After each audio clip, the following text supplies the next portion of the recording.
ان لوگوں کی زندگی کے واقعات میں،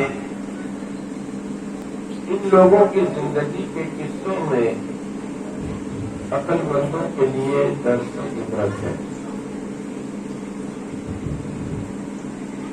اللہ کی مقدس کتاب قرآن مجید، جس کو نازل کیا گیا اس مقصد کے تحت، اس واسطے کہ اس کتاب سے اللہ کے بندوں کی رہنمائی ہو، اللہ کے بندوں کو ہدایت ملے، اللہ کے بندوں کو راستہ دکھایا جا سکے، لوگوں کو سمجھایا جا سکے۔ اس واسطے اللہ تعالیٰ نے اپنی کتاب قرآن مجید کو نازل فرمایا۔ دوستو، دنیا میں کتابیں تو بہت آئی ہیں، لیکن قرآن مقدس جیسی کتاب نہ دنیا میں پہلے آئی تھی، نہ ہی قیامت تک آئے گی۔ اور اس کتاب کا موضوع جو ہے، مقصد جو ہے، وہ صرف لوگوں کو راہ ہدایت دکھانا، لوگوں کو راہ ہدایت دیا جانا، اس لیے یہ کتاب نازل ہوئی۔ لیکن اس کتاب میں ہے کیا؟ لوگوں کو سمجھانے کے لیے اللہ تعالیٰ نے کون سی سسٹم کو اپنایا، کس طریقے کو اپنایا جس طریقے سے لوگوں کی ہدایت کی جا سکے، لوگوں کو سمجھایا جا سکے، لوگوں کو دینی راہ پر لایا جا سکے۔ تو آپ جب قرآن اٹھا کر کے دیکھو گے تو آپ کو قرآن میں کیا ملے گا؟ قرآن مقدس کی کتاب کے اندر جب آپ اٹھا کر کے دیکھو گے تو آپ کو بے شمار واقعات ملیں گے، کس سے ملیں گے؟ بے شمار واقعے ملیں گے، بے شمار کس سے ملیں گے؟ کہیں آدم علیہ السلام کا قصہ، کہیں ماں حوا کا واقعہ، کہیں ابلیس کا ذکر، کہیں آپ کو فرعون کا ذکر ملے گا، کہیں آپ کو نوح علیہ السلام کی کشتی کا تذکرہ ملے گا، کہیں آپ کو سلیمان علیہ السلام کی سلطنت کا ذکر ملے گا، کہیں عیسیٰ مسیح کی جو شفا دینے والی طاقت، جو معجزہ تھا، اس کا ذکر، اس کا تذکرہ قرآن میں آپ کو ملے گا، کہیں ماں مریم کا واقعہ ملے گا۔ قرآن مقدس جو ہے وہ ایک کتاب نہیں بلکہ ایک واقعوں کا گلدستہ ہے، بے شمار واقعات اس کے اندر ہیں۔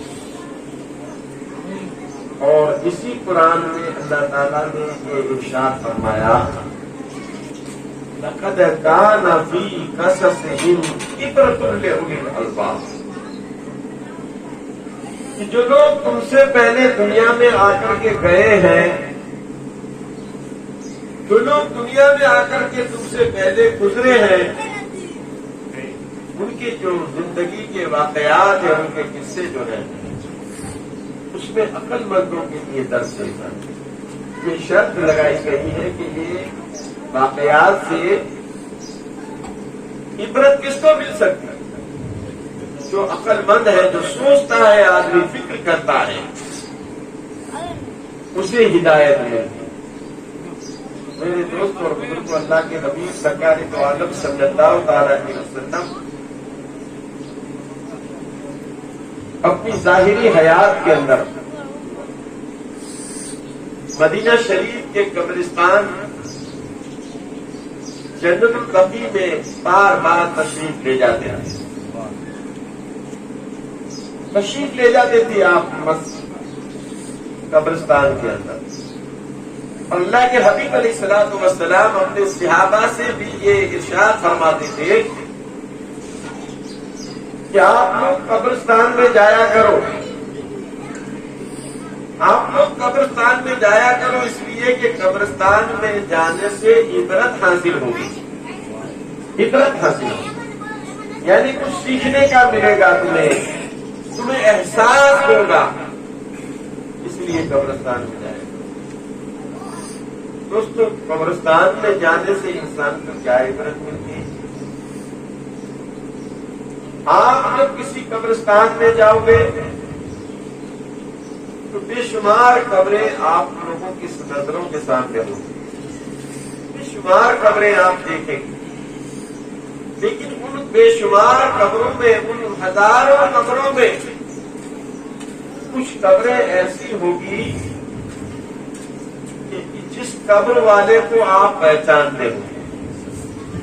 قبریں بہت ہوتی ہیں قبرستان میں، لیکن کچھ قبریں ایسی ہوتی ہیں ان قبر کو ہم پہچانتے ہیں، یہ فلاں کی قبر ہے، یہ فلاں انسان کی قبر ہے، یہ فلاں انسان کی قبر ہے، جانتے ہو۔ جب انسان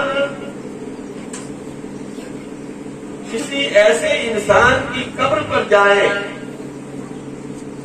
جس کو بظاہر زندگی میں، ظاہر زندگی میں جس نے اس کو دیکھا ہو،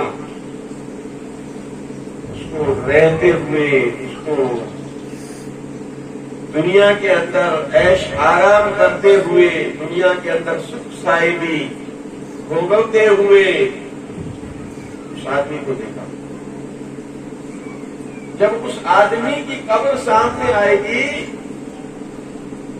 انسان کے دل میں وہ ساری باتیں یاد آنے لگیں گی، یہ تو فلاں انسان کی قبر، کیسا آدمی تھا، کیسا آدمی تھا، کیا جاب و جلالی تھی اس کی، کیسی شان و شوکت سے اس کی زندگی گزرتی تھی، کھانا کیسا بہترین کھانا اس کے لیے ہوتا تھا، رہنے کے لیے بہترین مقامات، بہترین بنگلے ہوتے تھے، دنیا کے اندر گھومنے پھرنے کے لیے ایئر کنڈیشن گاڑیاں ہوتی تھی، کئی نوکر چاکر اس کی خدمت کے لیے لگے رہتے تھے، ایک لفظ، ایک زبان سے ایک لفظ نکالے بڑے بڑے کام ہو جایا کرتے۔ یہ وہ آدمی ہے، اس کی یہ قبر ہے، یہ دنیا میں جس کے چرچے تھے ایک دن، دنیا کے اندر جس کا نام تھا ایک دن، دنیا کے اندر جس کا ماں تھا اور جس کی عزت اس قدر تھی، یہ وہی آدمی کی قبر ہے۔ لیکن آج اس کی جب قبر کو انسان دیکھتا ہے تو اندازہ ہوتا ہے کہ نہ وہ بنگلے ہیں، نہ وہ موٹریں ہیں، نہ عیش آرام کا سامان ہے، نہ لذیذ کھانے ہیں، نہ نوکر ہے، نہ چاکر ہے، نہ کوئی خدمت گزار ہے۔ چکیل میدان کے اندر اس انسان کی قبر آپ دیکھو جس کے اوپر سایہ نہیں ہے، کبھی دھوپ گرتی ہے، کبھی بارش ہوتی ہے، کبھی ٹھنڈی ہوتی ہے، قبر کے تحفظ کے لیے، قبر کی حفاظت کے لیے کوئی انتظام نہیں۔ عقل مند جو انسان ہوگا وہ سوچے گا بھائی دنیا میں کیا چاہے آپ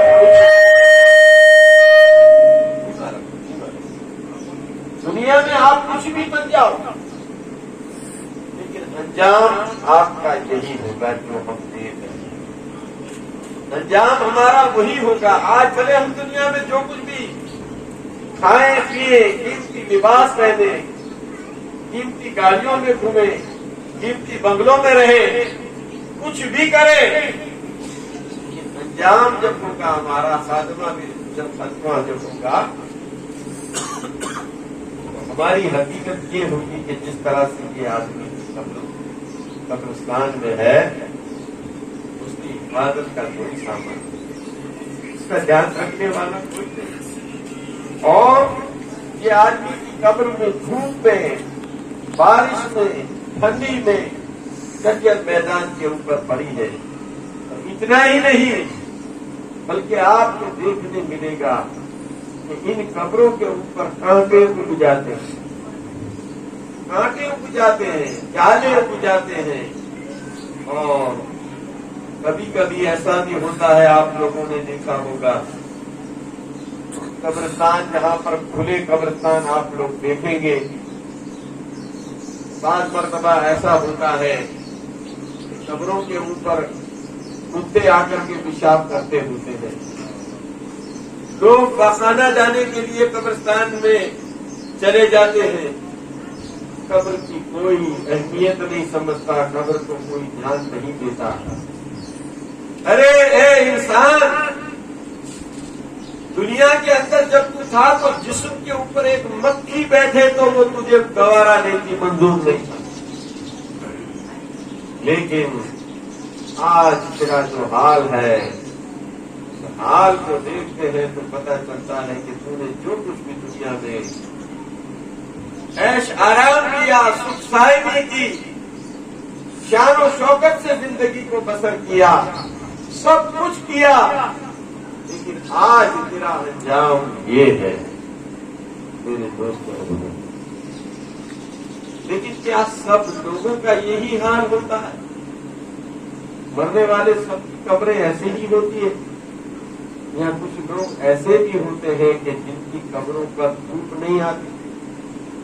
ایسی بھی قبریں ہوتی ہیں کہ جس کے اندر ٹھنڈی نہیں آتی، ایسی بھی قبریں ہوتی ہیں کہ جس کے اندر بارش نہیں گرتی، ایسی قبریں بھی ہیں جس میں روزانہ صبح شام ڈوبان کیا جاتا ہے، مخمل کے گلاف چڑھتے ہیں، مخمل کے گلاف چڑھتے ہیں.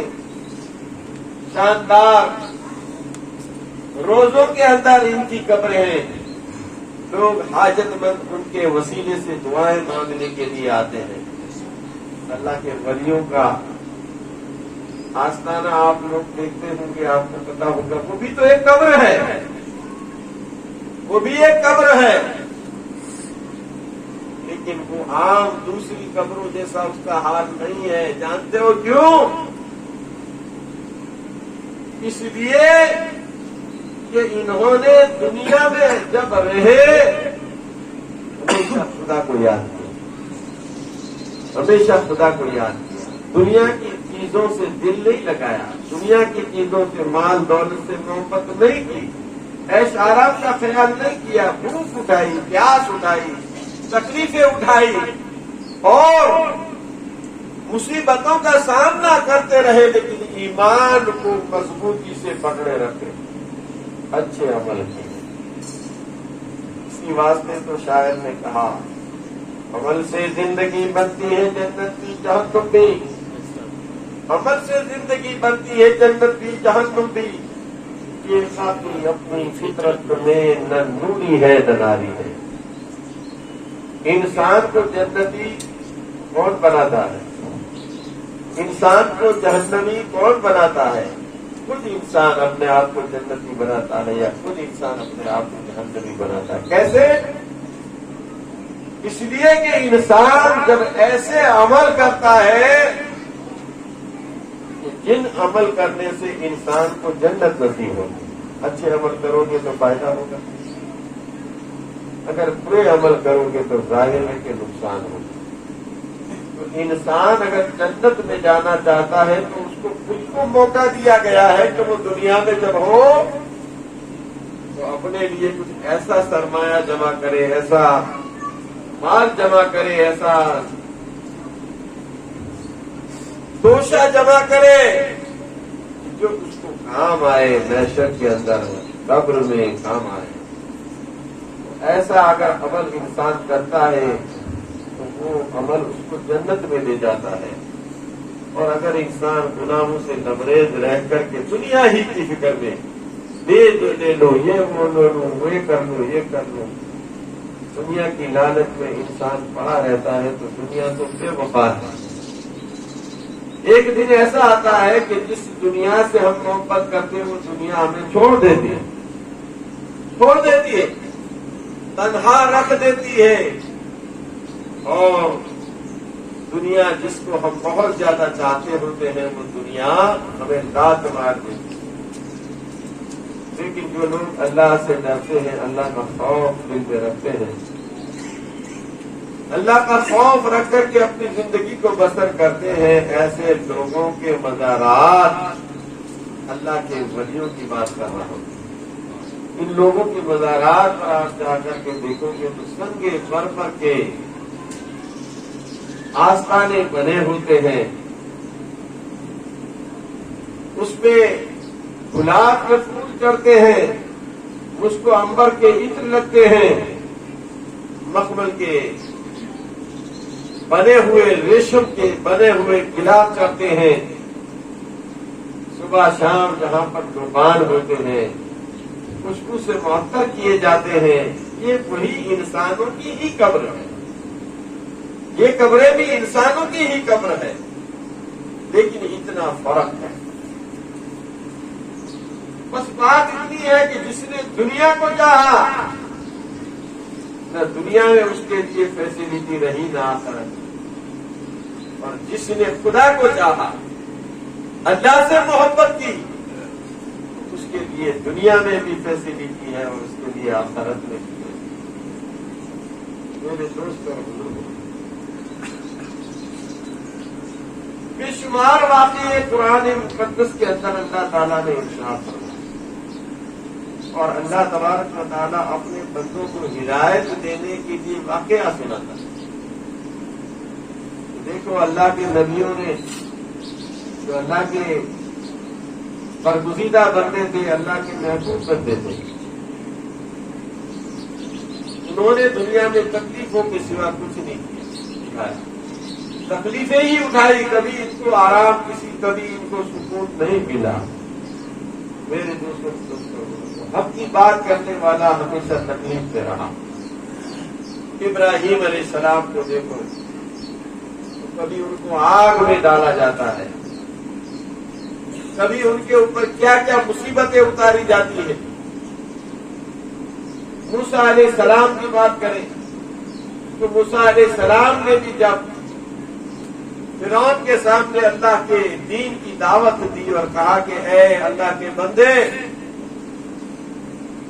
تو اپنے آپ کو خدا کہتا ہے، تو خدا نہیں ہے، خدا وہ ہے جو وحدہ لا شریک ہے، اس کے جیسا کوئی نہیں ہے، تو خدا نہیں ہے، اس لیے تو اپنے گناہوں سے توبہ کر اور اللہ کے سچے دین کی دعوت میں تجھے دیتا ہوں، تو اللہ کے دین میں آ جا۔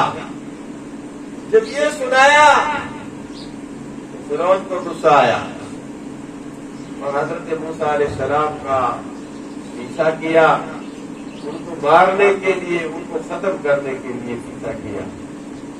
حضرت موسیٰ علیہ السلام اللہ کے نبی ہیں، اللہ کے حکم سے انہوں نے اللہ کے حکم سے فرعون کو دعوت تو دی تھی اسلام،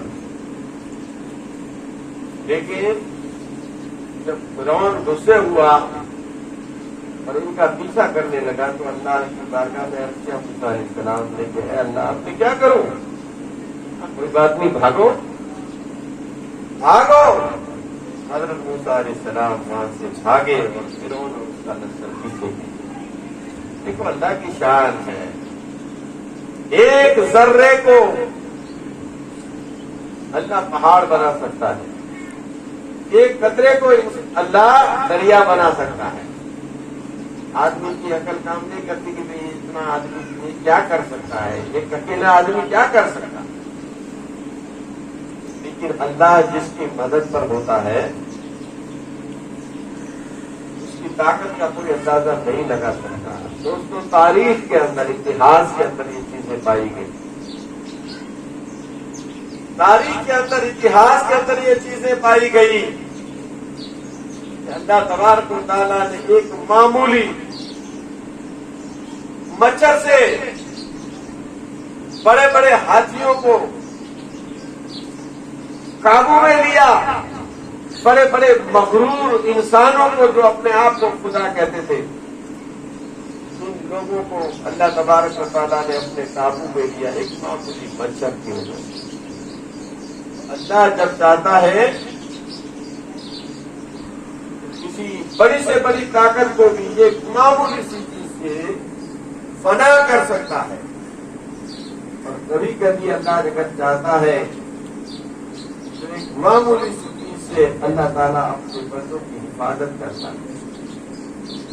دوستو، آپ نے سنا ہوگا جب اللہ کے محبوب سرکار مدینہ صلی اللہ تعالی علیہ وسلم نے مکہ شریف سے ہجرت فرمائی،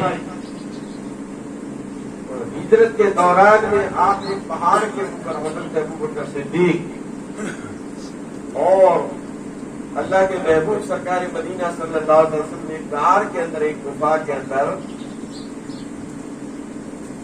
آپ پناہ لیتے ہیں۔ دشمن چاروں طرف سے تلاش کرتے کرتے، ڈھونڈتے ڈھونڈتے وہاں پر آ جاتے ہیں۔ تو جس غار کے اندر رسول اللہ صلی اللہ تعالی علیہ وسلم اور حضرت ابوبکر صدیق تھے، اس غار تک، اس غفا تک بھی دشمن پہنچ گئے، لیکن اللہ جب حفاظت کرنا چاہتا ہے تو ذریعہ بناتا ہے۔ جس غار کے اندر حضرت رسول خدا صلی اللہ علیہ وسلم اور حضرت ابوبکر صدیق غار کے اندر آپ پناہ پذیر تھے، جس میں آپ رکے ہوئے تھے، اس غفا کا جو منہ تھا، اس غار کا جو منہ تھا، اس کے اوپر مکڑی نے جالا باندھ دیا۔ مکڑی نے جالا، یعنی کروڑیا جس کو بولتے ہیں، وہ جالا باندھا۔ وہ ایک بہت طاقتور جانور نہیں ہے، بہت شکتیشالی پرانی نہیں ہے، ایسا ہوتا ہے کہ اگر اس کو پھونک مارو تو پھونک سے اڑ جاتا ہے، اتنا کمزور، ہلکا اور چھوٹا سا جانور ہوتا ہے۔ لیکن اس مکڑی نے غار کے منہ پر جالا باندھ دیا، کبوتروں نے انڈے رکھ دیے۔ دیکھو، جب دشمن آئے، انہوں نے دیکھا کہ بھائی یہ غار جو ہے، اگر اس غار کے اندر کوئی انسان گیا ہوتا تو یہ مکڑی کا جالا جو ہے وہ یہاں پر نہیں ہوتا، وہ ٹوٹ جاتا۔ اور جو چیز ابابل ہوتی ہے اسی جگہ پر کبوتر انڈے رکھتے ہیں، تو یہاں پر کبوتر کے انڈے بھی پڑے ہوئے ہیں، مطلب کہ یہ غار کے اندر کوئی انسان نہیں ہو سکتا۔ اندازہ لگا کر کے دشمن وہاں سے چلے گئے۔ تو یہ کس کی قدرت تھی؟ کس نے یہ سب انتظام کیا تھا؟ اللہ تعالیٰ نے کیا تھا۔ اللہ اگر چاہے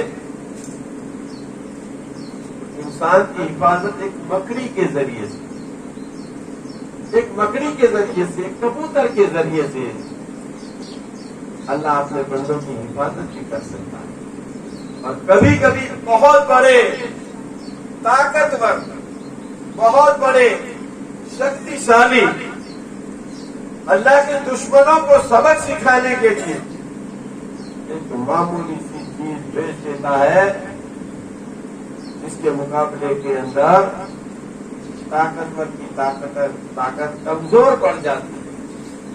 میرے دوست اور بزرگوں، ابھی ہم لوگوں نے دیکھا 2 سال کے اندر دنیا میں بڑی بڑی مہاشکتی ہے، بڑی بڑی طاقتیں ہیں، جس کے پاس ان گنت ایٹم بم ہے، جس کے پاس بڑے بڑے لڑنے کے آلہ ہیں، بڑے بڑے تباہ کر دینے والے ہتھیار ہیں، اور ان ہتھیاروں کی وجہ سے لوگ اپنے آپ کو یوں سمجھتے کہ ہم ہی سب کچھ ہے، ہم یہ کر سکتے ہیں، ہم وہ کر سکتے ہیں، ہم ایسا کر سکتے ہیں، ہم ویسا کر سکتے ہیں۔ یہ سب بڑی بڑی ڈینگے مارنے والے، جب کورونا آیا تو آج تک کسی نے نقی نہیں کیا کہ کورونا کی سائز کتنی بڑی ہوتی۔ کورونا جو ہے اس کی سائز کتنی ہے؟ 1 فٹ کا ہے کہ 2 فٹ کا ہے کہ 1 انچ کا ہے کہ سینٹی میٹر کا ہے؟ کوئی اس کا ناپ نہیں دے سکا۔ مطلب کہنے کا کہ ایسی باریک چیز ہے، ایسی باریک چیز کہ جس کا ماپ کوئی کر نہیں سکا، جس کی سائز کوئی ماپ نہیں سکا، وہ ایسی معمولی سی چیز جب اللہ کی طرف سے آئی تو ساری دنیا کو رک جانا پڑا، ساری دنیا کو رک جانا پڑا۔ ہوائی جہاز رک گئے، بسیں رک گئی، گاڑیاں رک گئے، انسان رک گئے، مشین رک گئے، ساری چیزیں رک گئی، ایک معمولی سی چیز۔ اسی پر سے انسان کو اندازہ لگانا چاہیے اور اللہ کی ذات پر بھروسہ کرنا چاہیے کہ اللہ چاہے تو کیا کچھ نہیں کر سکتا، اللہ کی قدرت کو کوئی پہنچ نہیں سکتا، نہ دنیا کی توپ، نہ دنیا کا ایٹم بم، نہ دنیا کی کوئی طاقت اس کا مقابلہ کر سکتی ہے، نہ کوئی اس کے سامنے جیت سکتی ہے۔ اللہ اگر چاہے وہی انسان کا بچاؤ ہو سکتا ہے، یہ اللہ کی قدرت ہے۔ اور ہماری نظروں کے سامنے جو چیزیں ہم نے دیکھی ہیں، لقد کان فی قصصہم عبرۃ لأولی الالباب، جو لوگ اللہ کے ایسے کرشموں کو دیکھتے ہیں، نظروں کے سامنے سب چیزیں ہوتی ہے، اور اس کے اوپر عقل سے کام لے، انسان کے لیے زیادہ سمجھانے کی ضرورت نہیں ہے، وہ سمجھ جاتا ہے کہ اللہ ہی سب کچھ ہے، اللہ ہی بچانے والا ہے، اللہ ہی مدد کرنے والا ہے، اللہ ہی عبادت کرنے والا ہے۔ اللہ کی قدرت ایسی قدرت ہے کہ جس کو سمجھنا انسان کے لیے مشکل اور محال ہے، لیکن یہ سب کب ہوگا جب انسان عقل کا اپیوگ کرے گا، عقل کا اپیوگ کرے گا تب ہوگا۔ کیونکہ قرآن میں اللہ تعالیٰ نے صاف لفظوں میں کہہ دیا کہ وہی انسان عبرت حاصل کرے گا جو عقل والا ہوگا، بدھیشالی ہوگا۔ جہاں تک عقل والے کی بات کریں، بدھیشالی کی بات کریں، تو کوئی انسان آپ کو ایسا نہیں ملے گا جو اپنے آپ کو بے وقوف سمجھتا ہو، جو اپنے آپ کو مورخ سمجھتا ہو، ایسا کوئی آدمی آپ کو نہیں ملے گا۔ سب آدمی یہی سمجھتے کہ ہم تو بہت بھٹی والے آدمی ہیں، ہم تو بہت سمجھدار آدمی ہیں، سب خبر پڑتی ہے۔ بلکہ یہاں تک کہ کسی بے وقوف انسان سے اگر آپ پوچھو گے کہ بھائی تو مورخ آدمی ہو، تو گانڈا آدمی ہو، جواب میں کیا کہے گا کہ لوگ مجھے گانڈا سمجھتے ہیں، لیکن مجھے برابر معلوم ہے میں گانڈا نہیں، سب گانڈے ہیں، میں پاگل نہیں ہوں، سب پاگل ہے، میں تو بہت بدھیشالی میں سمجھدار ہوں۔ پاگل بھی اپنے آپ کو پاگل ماننے کے لیے تیار نہیں ہے، بے وقوف ہونے کے باوجود انسان اپنے آپ کو مورخ یا بے وقوف ماننے کے لیے تیار نہیں ہے۔ لیکن قرآن کا یہ دعویٰ ہے جو لوگ تم سے پہلے دنیا میں آئے اور گئے، ان کی زندگی کے جو واقعات ہیں، ان کی زندگی کے قصے ہیں، اگر اس کے اوپر تم غور کرو گے، عقل سے کام لو گے، بدھی لگاؤ گے، تو ضرور تم کو عبرت حاصل ہوگی، سمجھنے کا ملے گا، جاننے کا ملے گا۔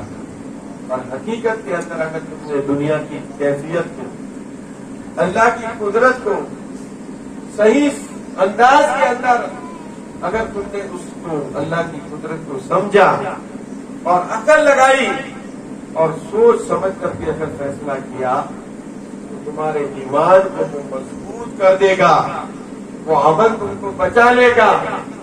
اللہ کی قدرت ایسی قدرت ہے، اور اللہ کے بندے دنیا میں بے شمار آئے اور گئے، جس کے قصے ہم لوگ نظروں سے بھی دیکھتے ہیں، کتابوں سے بھی پڑھتے ہیں، قرآن میں بھی ہے، حدیث میں بھی ہے، روایتوں میں بھی ہے، بے شمار قصے موجود ہیں۔ اور اللہ نے فرمایا کہ اگر اس میں تم غور کرو گے، اگر اس کے اندر تم فکر کرو گے، غور کرو گے، سوچو گے، اور اگر تم عقل مند ہو اور اس سے عبرت اگر تم نے حاصل کی، تو دنیا بھی بن جائے گی، آخرت بھی بن جائے گی۔ اللہ سے دعا ہے کہ اللہ تعالیٰ مجھے اور آپ تمام لوگوں کو اللہ کی ہوئی کتاب قرآن مقدس کے واقعات سے عبرت حاصل کرنے کی توفیق عطا فرمائے، اور جس مرحومہ شریفہ بہن کی آج یہ محفل سارے ثواب کی محفل منعقد ہوئے گی، محفل کی محفل ہوگی، ان کے حق میں دعا کریں، اللہ ان کی مغفرت فرمائے، جنت الفردوس میں عطا فرمائے، شفاعت محمد نصیب فرمائے۔ اللہ تعالی ہم سب کے صغیرہ کبیرہ گناہوں کو معاف فرمائے. والآخر دعوانا ان الحمد للہ رب العالمین.